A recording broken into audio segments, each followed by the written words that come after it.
Hello everyone, my name is Linda Montes and I'm going to be speaking with you today about teaching English learners. Our outcomes will be to develop expertise in designing lessons for both your integrated and your designated English language development time. The fact is the Redwood City School District demographics have been changing. We now have 36 language groups represented in our district with more students arriving from all over the world each day. In fact, Henry Ford, John Gill, and Clifford have 7 language groups represented, and Roy Cloud now has 9 language groups represented in their students this year. We have developed a collective expertise in the Redwood City School District when working with language learners and promoting opportunities to become biliterate and bilingual. The fact is, our English Language Arts ELD frameworks call for both integrated and designated ELD. Our integrated ELD is English language development that is taught throughout the day across the disciplines. That includes our content in instruction with language arts, math, science, and social science. During that time, those content standards from math, science, social science, and English language arts are at the forefront of our instruction. What we're asking ourselves is what we can do to make the content accessible to our language learners. Then we have a different time of day, which is our designated English language development time, which is a protected time designated for the instruction of our English language learners. The fact is we use the content that builds into and from our content instruction. We use that time to develop critical language, and the fact is the English language development standards are at the forefront. So I'm going to explain a little bit more about what that means. But during that time, designated ELD, the question we're asking ourselves is what's the language our students need to effectively express the knowledge as they make meaning of new content? So we developed a framework to better understand and illustrate the basic components of a balanced literacy block.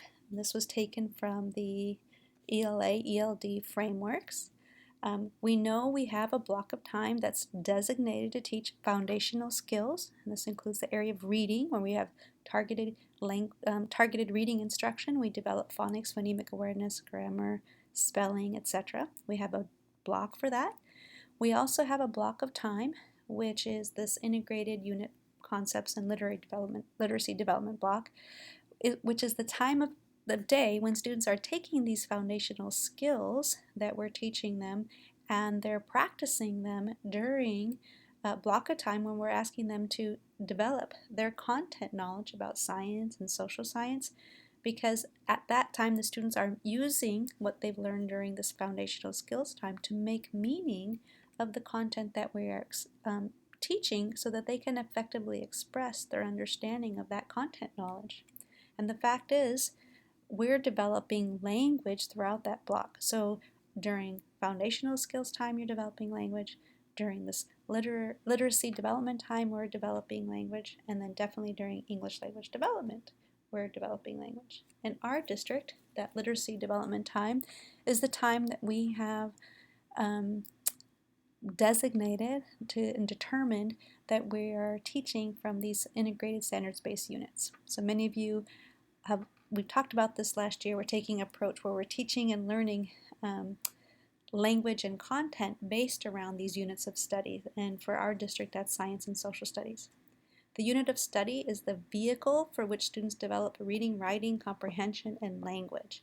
So again, at the forefront at that time, we are really talking about the science and social science standards, but throughout, the whole purpose is for students to have something to read, write, and talk about. And definitely they're based on grade level standards to ensure that we are making connections for the students across the disciplines so that we promote that depth and complexity that comes from ensuring that we're meeting students at their grade level with grade level content standards. So in our district we have developed, we have developed these content-based units. So here's an example of a second grade scope and sequence, I guess, and an alignment to the standards for these units of study. So for example, if you're teaching second grade in August, September, you taught families and ancestors. And on this document, it clearly shows and indicates which standards are addressed during that family and ancestors unit. And then pretty soon you're starting the geology unit. So again, we clearly outline the standards that will be taught during this geology unit. So for example, We're going to, during this geology unit, ask and answer questions, state who, what, where, why, and how. Then we're describing how words and phrases look in their stories. In this geology, we're describing the overall structure of a story, etc. So this particular document, if you haven't seen it, is on BlendSpace, so you can find that, but it does tell you which units are more geared towards informational text and which units are more geared towards the reading literature text. So you can see these actually on BlendSpace if you wanted to look at that. So let's get back to our unit. And then we have a similar example for 3rd through 5th grade. If you haven't seen them, again, you can find them on BlendSpace, and if you'd like, you can stop this video so you can go ahead and find them. They should be at your grade level BlendSpace, and you can see this alignment. So actually, why don't you go ahead and take 5 minutes to do that. So go ahead and pause, and you can take 5 minutes to make sure you found this document, because it outlines exactly which standards are aligned to your units of study.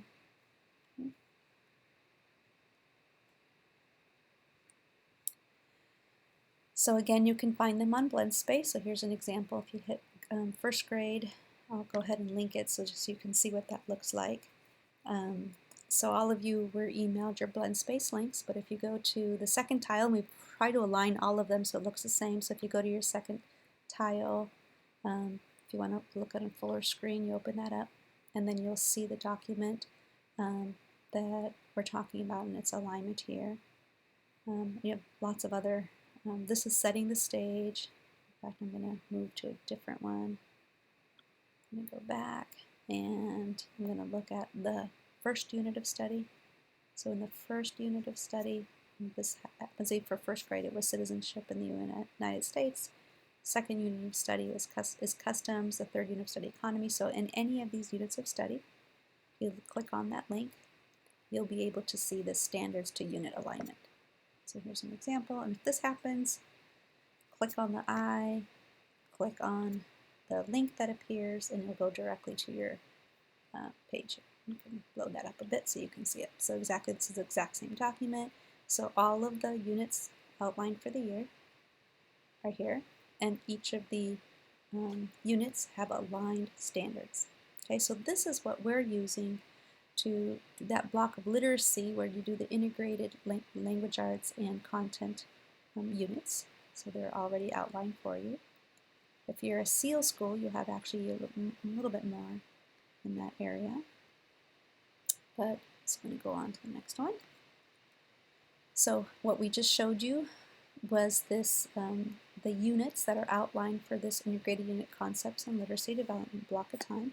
More whole group lessons, we're looking at close reading, really focusing on comprehension. So again, it's the taking these foundational skills, and it's the application and practice of those foundational skills during this literacy development time. And that's to create that balanced approach of instruction so students can show us what they know. So they're using those foundational skills to develop their content knowledge as they're making meaning of the content that you're teaching, so they can effectively express their understanding of the content.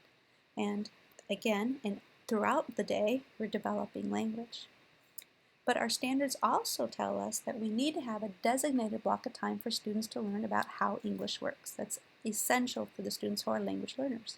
And during that designated ELD block, we look at these 3 modes of communications, or 3 ways of how we communicate. So there's an interpretive mode of communication that talks about how students make meaning of text or speech. So here students are interpreting the text or your speech or recording as you're using the content. And then the collaborative mode of communication is students are practicing the modeled academic language as they negotiate meaning with peers or the teacher or in small groups. And then eventually we want them to produce. So in all lessons we have to have opportunities for students to actually produce and practice this on their own, so that students use their acquired language skills that you've just taught to effectively express their understanding of the knowledge. So in all of your lessons you have students have opportunities to interpret, to collaborate, and to produce language. And then those come straight from the ELD standard. So you've probably seen these before. So if not, you can go to the California Department of Ed, You'll find the new ELA, ELD standards, and here they are: collaborative mode, the interpretive mode, and the productive mode. And it tells you exactly collaborative when they exchange information, they interact with others, they're offering and supporting opinions, they're adapting language to the various contexts, to the audiences. And interpreting, in the interpretive mode, they're listening, they're reading, they're evaluating, they're analyzing. So they're really interpreting the information you're giving. And then at the productive stage, they're expressing their information, composing literary and informational text, supporting their own opinion, selecting and applying. Right? So here they're collaborating with their peers in small groups. Here they're listening to the information or reading it on their own to gain some understanding. And here they're practicing it on their own, they're producing it. Okay? So again, during that designated EL block, you're working on these 3 modes of communication. But in addition, and more importantly during this block of time, the students really, who are English learners, need to be taught about how English works. That's that designated block of time. That's specific to them and their areas of need, depending on their CELT levels, 1, 2, 3, 4, and 5, and you're clearly teaching them, explicitly teaching them about how English works. So what does that mean, how English works? In this context, it means students use structures of text and effective text cohesion as they expand and enrich ideas. So exactly what does that mean? That in the standards, it means for structure and cohesive text that they're looking at text structure. They're looking at how the text can form thoughts so that's cohesive for them. They're expanding and enriching their ideas. This is through in print or articulating this, but through the use of verbs and verb groups, nouns, modifiers, and then they're connecting and condensing ideas. And then this could be again in written form or orally. So that's the how English works. And this is the time, this designated ELD block, when you're teaching explicitly about how English works. So what does that look like in the actual context of your classroom and its actual practice? So as you know, we've developed these units of study around science or social science content, and we have provided some information to support your work and the development of these units.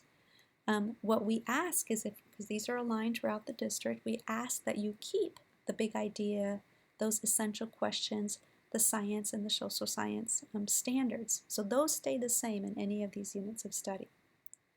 Right? You can modify the lessons in some way, but what we ask you to do is keep those particular essential components as well as the summative assessment that you're going to get to. Okay? So what I'm going to ask you to do is take out, and I sent this to you via email, but I want you to take out this document, and it's a guide for how to develop your designated ELD and through a monthly perspective. So we're going to look at this particular template. So you should have in front of you this particular template. It's a guide for monthly designated ELD. So I'm going to have you pause, make sure you have that in front of you, because you're going to need that throughout the rest of the time here. So then what I want you to do is go to your particular unit of study, whichever one that is that you're working on right now. And if you happen to be using your science materials, perfect. Take those out, because in fact that has even more detail than what we've given you here in our units that we've developed. So either one, you can have this in front of you, or you can take your FOSS Science Kit, the teacher's manual, out, right? But you're going to look for what's the overview, what is exactly that you're studying, what's the big idea. So for your modules, for your FOSS kit, or in your unit of study, what's the big idea that you're getting to? What are the essential questions? Find those. And you can always stop along the way if you need. Stop this recording so that you can find those and discuss this within your group. But you start with what's the big idea, what are the essential questions. So when we've written them, we have a section of your unit that says big idea. What's your enduring understanding?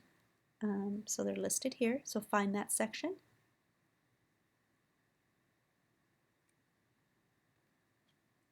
Okay, those are central because that means everything that you're doing in your unit is related to that big idea. And then we have some essential questions that students at the end would be able to answer, right? So they help promote that inquiry, help students to come to like an excitement about what your unit is about. And then definitely these are the questions that, regardless of anything else, we want them to be able to understand and be able to articulate a response to these particular essential questions. Right? So we've also listed for you the connection to those ELA, ELD standards, and I guess again it's in that unit alignment. They should match directly, but find those on your area. And then finally we've listed for you what are the essential basic facts that students need, and what are they going to learn in this unit, and what are they going to be skilled at.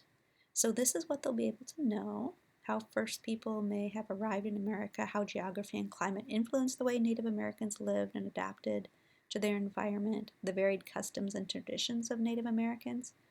But then in addition, we're saying, so how are they going to show us this? This is what we want them to know. How are they going to show us? They're going to show us by being able to read and analyze maps, by comparing and contrasting the lives of long ago and today, by using technology tools for storyboarding or story publishing. So they're going to show us what they know using these particular skills.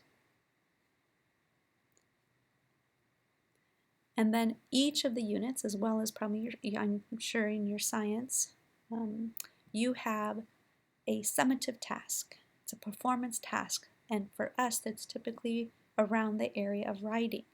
So in the science unit, it's probably more informative writing. Here is a narrative writing because it's our social science text on the Ohlone. So again, I want you to take a moment, stop the video, find what the summative assessment is, and make sure that you know at the end of the unit what students are going to be required to do. So you can take the time to find that.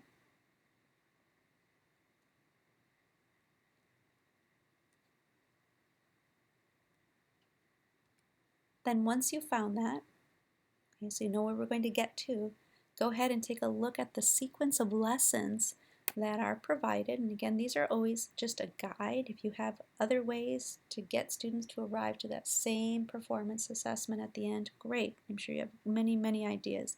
These are a starting point. Definitely make use of them. If you have other ideas, please add to it. And you can always share those ideas. We always love those. What we did in ours was anything that we knew would be part of, could be considered that integrated ELD time, we highlighted that in blue, right? So that's just something to consider. So we've highlighted in blue that part that's your integrated ELD time.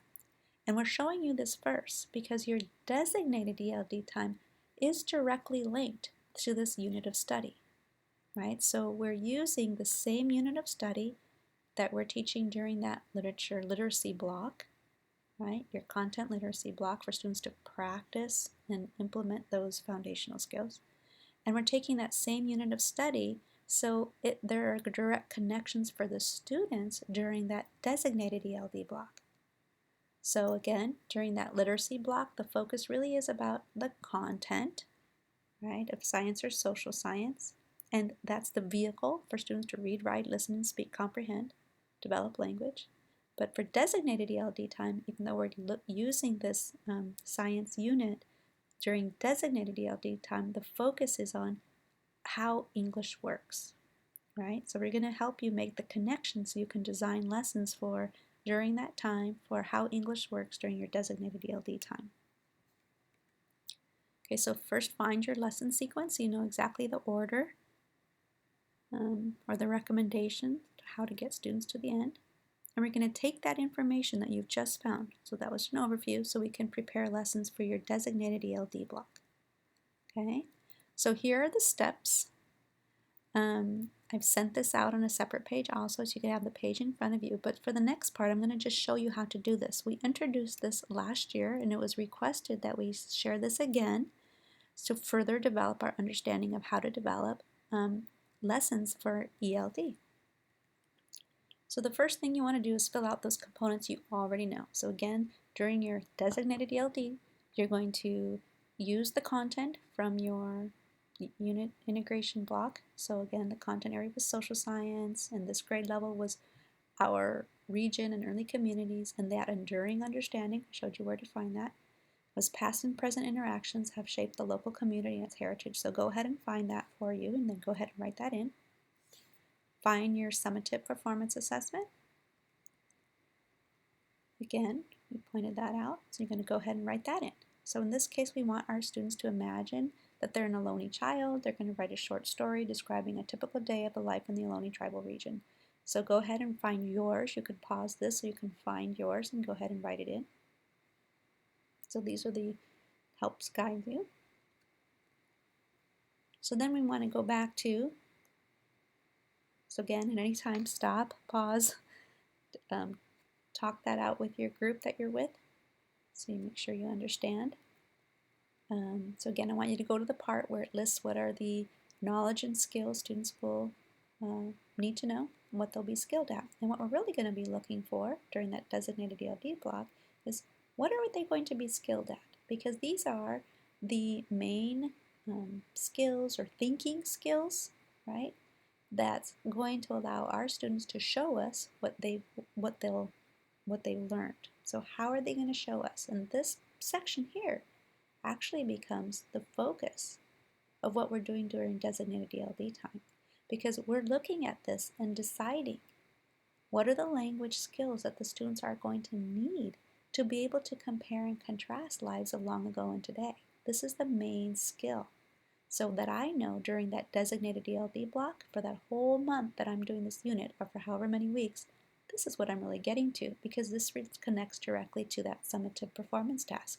So I know my work is going to be during that designated ELD to help students compare and contrast the lives of long ago and today, because that's the main task.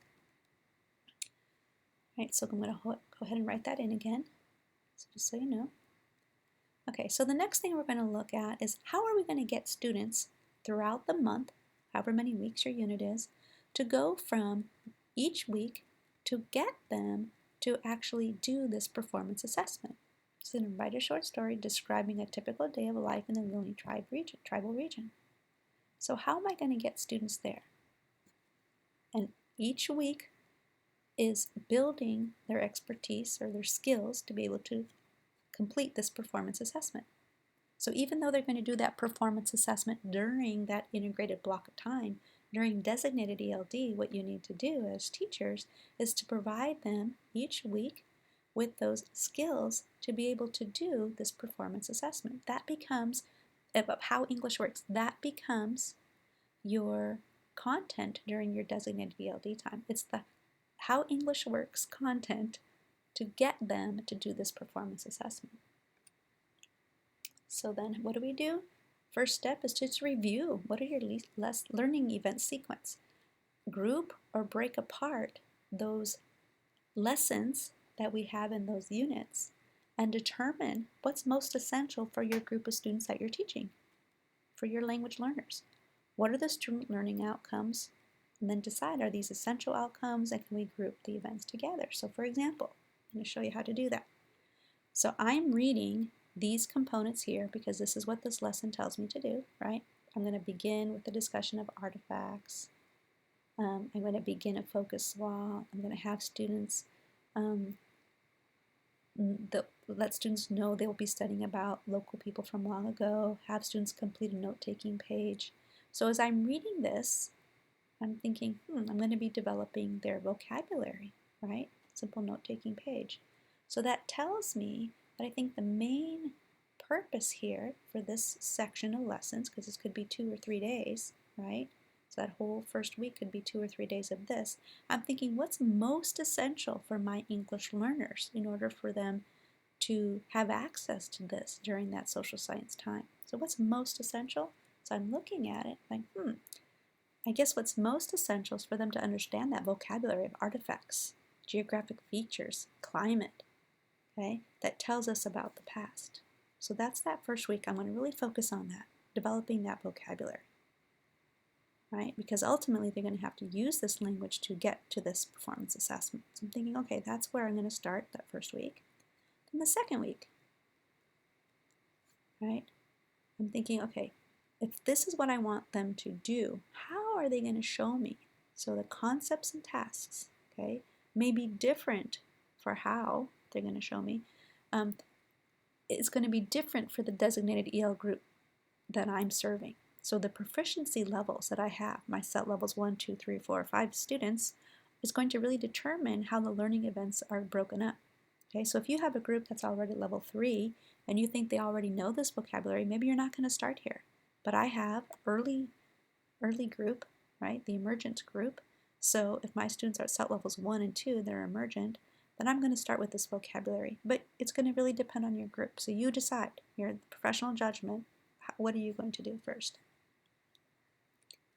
So then, thinking about and knowing that language communicates and helps students to organize their thought, I'm going to think about, okay, what's the language that students need to connect, right, to the content. So am I going to look at specific language vocabulary? Am I going to look at language structures? Is it about how they're going to speak using different discourse patterns because I'm going to have them do a presentation out loud or in small groups? Is it really focusing on different language forms? Okay, those come up in terms of how I'm going to determine what's the specific function, right? Because teaching children that academic language is not just about teaching vocabulary, but it also is about teaching the language function related to that task, related to those activities that they're going to encounter. So I can't limit it to just vocabulary. It's also about what's the language? What are they going to do with that vocabulary? So the questions I want to ask are, how will the students effectively communicate what they're encountering during that task, right? So one of the things you can think about is, okay, so how are they going to show me? Are they going to describe to me? Are they going to compare and contrast? Are they going to explain to me what they now know about these artifacts? What are they going to do?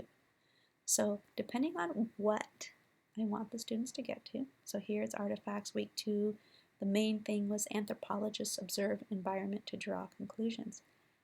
The how is I want them to describe these artifacts. For the second week, I want to have them infer, just like anthropologists would, and draw conclusions based on what their environment is. So these are the language functions. So here's the what. This is how they're going to show me, right? So it's how they're going to infer, right? So your turn. What I'm going to ask you to do is review that learning event sequence. You're going to group or break apart the concepts. So one for each week. What's the main concept for each week that you are going to do to help students get to that summative assessment, right? So group or break apart really depends on who your students are. And you're thinking about, okay, what am I going to have the student learning outcomes be at the end of each week? What's most essential? Okay. I'm going to go back, so I'm going to have you stop. I'm going to have you stop and pause this recording, and then I'm going to have you do that work. So using that monthly guide, group or break apart your lessons. You can think about it in your science kit, FOSS kit, teacher's manual, or you're going to look at your unit that we've developed for you, and group or break apart for each week to help the students get to that summative assessment. So go ahead, and you can also go back and listen again to any part of this video to help you do that.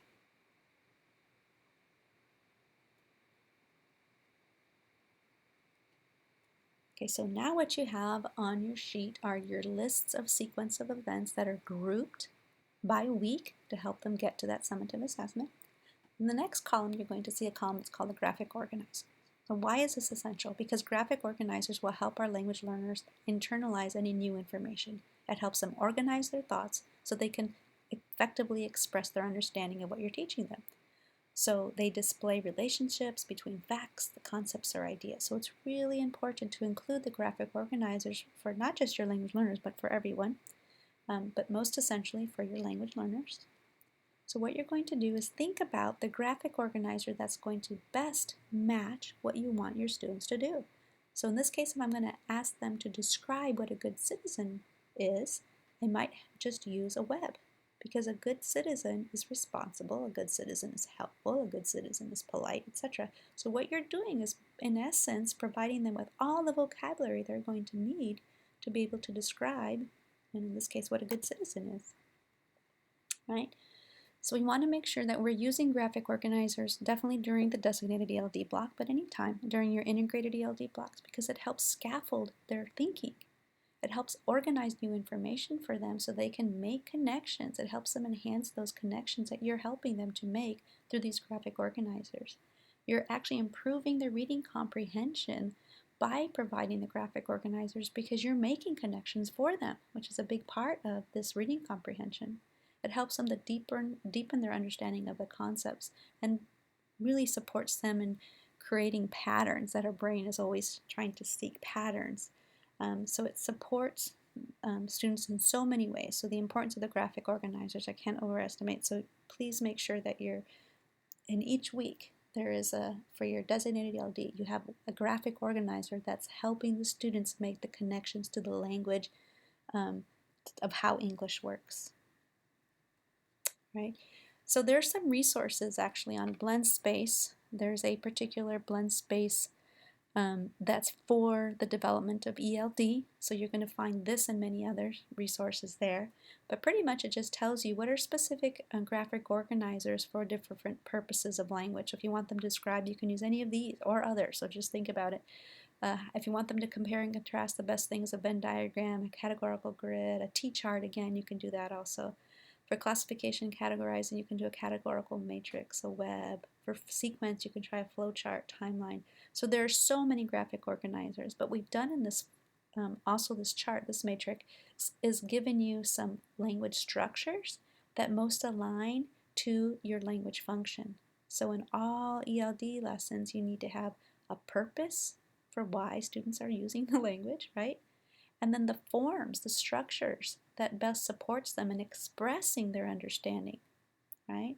And the best way to do it, help them organize their thinking, is in using those graphic organizers. So go ahead. Now what I want you to do is on your chart, if you know what, how, I want you to then determine what's the graphic organizer. So for example, if you want them to describe, you can use the web.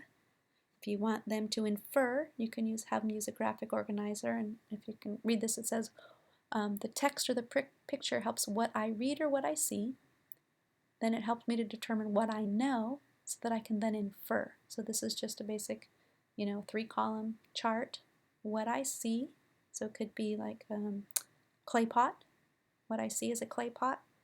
What I know about the clay pot is it's probably used for eating, so I can infer that the Loni used this pot, right, to help them store food, or you couldn't, however they want to say that, but what you've taught them is directly links the information that you might have already taught them, right, during your content time, content literacy block, and during your ELD time, you're giving them the structure that they can make sentences. Because again, what you want them to do is be able to write a short story. So if you're doing all this to develop the vocabulary, right, simple sentence structure, more elaborate sentence structure using this, you're helping them to get to, again, that performance assessment. It's the whole purpose of our designated ELD, right? So then you're going to do graphic organizers to match. So go ahead and pause the video so you can find those graphic organizers. Then finally, we want to help them express their understanding that they're learning from those graphic organizers. So what we have to give them is those particular language structures that they need to communicate their thinking. So what languages students need in order to talk about the content. So they could be grammatical structures, the word usage, maybe teach them more about parts of speech. It really depends, again, on the needs of your students, okay, what you're trying to have them do with those, with the content. So determine the language form that should be directly connected to your function. So the form, the adjectives, help students to better describe. The form of using past tense and present tense helps students to compare and contrast, which is the function, right? The function is the thinking skill, and then the form is those grammatical structures, vocabulary, etc., that they need to be able to express their thinking of the action of the compare and contrast that they describe. So there are different, so people always ask, well, how do I know what to teach? It really depends on the grade level, it depends on the needs, years ago we purchased this for schools. This might look familiar, but it tells us specifically about what are the different structures that students might need, right? Past progressive, simple present tense, future progressive, etc. So there are many ways or places where you can find those grammatical structures if that's what you're looking for. Even Hoot Mifflin has those, your Fountas of Pinnell has those. You can find something like this, go to English. If your school wants this, go ahead and email me, Linda Montes, I can help you find these. We actually purchase these for everyone, and in some of the schools for Spanish also, if you were teaching in Spanish content or the Spanish language, right? So don't forget though, for students to effectively express their understanding, they need support at 3 different levels. So yes, they need the word level, which is the vocabulary. So maybe you start out that first week with emphasizing vocabulary. But then you have to give them the sentence frame to do something with that vocabulary. So good sitting is someone who blank. Long ago families blank, now families blank. Okay, so not only do you need to give them the vocabulary, but for them to really do what we want them to do is you need to give them those sentence level frames. And then definitely by the end, they should be able to have a more extensive conversation at the discourse level. Okay? Even if you're providing the frames for this discourse level or for the descriptive paragraph of the report, and you're providing them that outline for how to complete that, the fact is they need to get to this, because if we only stop at the word level or the sentence level in your unit, they're never going to get to this to be able to complete that summative performance task that's always related to writing. So throughout the week, okay, week 1 you're developing word level, okay? Week 2, definitely get them to do the sentence level. Week 3, have them create the paragraphs because they're combining these sentences that they've been working on for each of the weeks. That's how you have to look at it, right? Word level, sentence level, and in every unit, something that helps them get to this discourse level in a collaborative conversation or writing the paragraph or writing a report. They have to get to that level if they're going to have success with that summative assessment.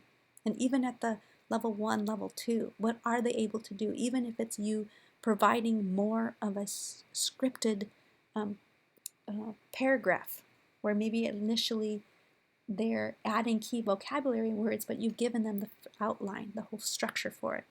And then depending level 3, 4, obviously they want to do it on their own. You need to have them do that on their own. Okay, so again, it's the what each week, how they're going to show us what they know, the graphic organizer that directly matches so that you can help organize their thinking. So in order for them to express that, you have to actually give them the sentence structures, whether it's a sentence frame or something, to get them to express their understanding to you of what you've been teaching them. So again, the emphasis of designated ELD is really about these how English works. This is how English works. You're just using the content as a vehicle, right, to give them something to talk about. But the emphasis of these designated ELD lessons is about the structures here to get them to do what you need them to do. Okay, so I'm going to have you take the moment, again, pause this, complete this graphic on your own for the weeks. If it's an 8-week unit, you have 8 weeks. Again, work with your group, get to how each week you're going to break it up for the students to be able to get to that performance assessment. Okay, so remember, when you're going and doing this the next time on your own, always review the concepts first. What is most essential? Determine the tasks, right? What is it the students will do? Find the graphic organizer that best matches how they're going to show you, or how they can, so they can organize it in their head. The skills are find the language structures to match, and the whole purpose of these designated ELD lessons is on how English works. You can pause for a second if you want to just talk about that. I do want to tell you there is an organizer that we've developed for you, or a tool. This helps you as you're thinking. Remember, each week there's a clear objective for what you're going to do that week, and you're providing that support for them, whether it's whatever graphic organizer you're using and any other sentence frames to match, etc. And then as you're thinking about your lesson, make sure, I'm going to go back actually, thinking about your lesson, focus first on meaning, so you're developing background knowledge.